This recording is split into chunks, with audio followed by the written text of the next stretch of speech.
నమస్తే, welcome to సర్కార్ TV. నేను మీ మధు. సూపర్ స్టార్ మహేష్ బాబు చిక్కుల్లో పడ్డారు.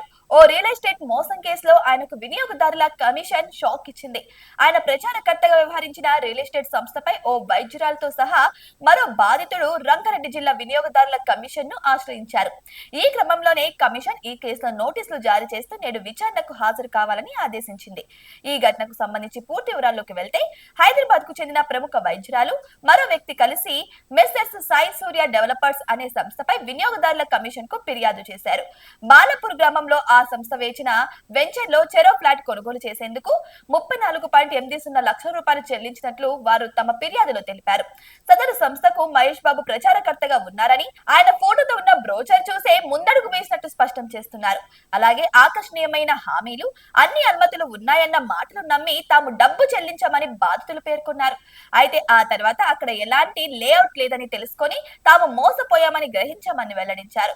తమ డబ్బులు తిరిగి ఇవ్వాలని సంస్థ యజమాని కంచెల్ల సతీష్ చంద్రగుప్తను కోరినట్టు పేర్కొన్నారు. అందుకు గాను ఆయన అతి కష్టం మీద వాయిదాల పద్ధతిలో కేవలం 15 లక్షల రూపాయలు మాత్రమే తిరిగిచ్చారని వాపోయారు.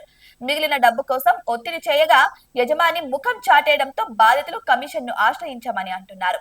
ఈ క్రమంలోనే సంస్థను మొదటి ప్రతివాదిగా, ఇక సంస్థ యజమాని కంచెల్ల సతీష్ చంద్రగుప్తను రెండో ప్రతివాదిగా, ఇక సంస్థకు ప్రచారం చేసిన మహేష్ బాబును మూడో ప్రతివాదిగా కంప్లైంట్ చేశారు.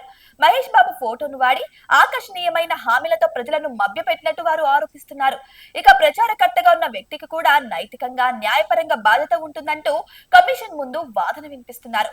దీంతో ఈ వ్యవహారం ఇప్పుడు హాట్ టాపిక్ గా మారింది. మరోవైపు మహేష్ బాబు దర్శక ధీరుడు రాజమౌళి కాంబినేషన్ లో టాలీవుడ్ మోస్ట్ ప్రెస్టీజియస్ ఫిలిం తెరకెక్కిస్తున్నారు. ఈ సినిమాకు సంబంధించి ఇంతవరకు ఏ అప్డేట్ ని కూడా అధికారికంగా మూవీ యూనిట్ అయితే రిలీజ్ చేయలేదు.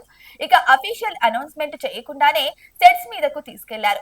ఈ మూవీలో మాలీవుడ్ స్టార్ హీరో పృథ్వీరాజ్ సుకుమారన్, ఇక బాలీవుడ్ బ్యూటీ ప్రియాంక చోప్రా కూడా నటిస్తున్నారు. SSMB29 అనే వర్కింగ్ టైటిల్ తో శరవేగంగా షూటింగ్ కూడా జరుపుతోంది ఈ చిత్ర బృందం. మరి మహేష్ బాబుపై చేసిన ఈ నోటిఫికేషన్ గురించి మీరేమనుకుంటున్నారు? కామెంట్ బాక్స్ లో కామెంట్ రూపంలో తెలియచేయండి. మరి ఈ మోసంలో నిజంగానే మహేష్ బాబు బాధ్యత ఉందంటారా? మీకేమనిపిస్తుంది?